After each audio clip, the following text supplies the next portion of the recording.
नमस्कार जय जगन्नाथ। देश में बढ़ुचे कोविड संक्रमण।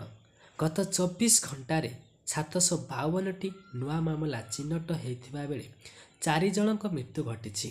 गत मे 21 तारिख ठारू यह संक्रमण सर्वाधिक बोली सूचना मिली। यह मिसाई वर्तमान सुधा 3420 लोक कोविड संक्रमित होती। बिहार पाटना गया एवं दरभंगा विमान बंदर रे रैंडम टेस्ट लगी निर्देश दि जाइछि।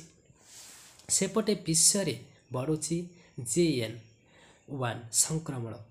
इंग्लैंड रे सबुठारु अधिक संक्रमण सृष्टि करिछि भाइरस।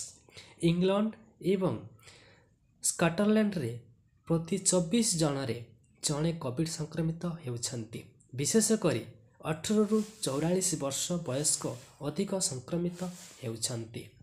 ब्रिटेन स्वास्थ्य निरापत्ता GNC रिपोर्ट अनुसार शीत ऋतु रे यही संक्रमण बढ़ुछि।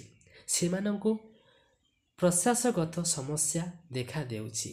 लंडन रे संक्रमितों हार हेउछि 6.1%। एते कही रहउछु जय जगन्नाथ। आपण माने समस्ते भले रहंतु, खुशी रहंतु एवं मास्क पिंधि बुलंतु। आपण मानकर सेफ्टी पाई आपण माने निज सावधान रहंतु एवं पुणी गाइडलाइंस आसिलानी, पुणी कोरोना फेरलानी। तो ये नहीं आपण माने सावधान रहंतु। जदि आपण माने मो चैनल रे नुआ करी देखुचंती तो प्लीज सब्सक्राइब करंतु। सब्सक्राइब करी कले जो छोट बड़ वीडियो अपलोड करिवे आपण माने सर्वप्रथम पाई परिवे। रहउछु जय जगन्नाथ। आपण माने समस्त खुशी रहंतु, भले रहंतु। जय जगन्नाथ जय जगन्नाथ।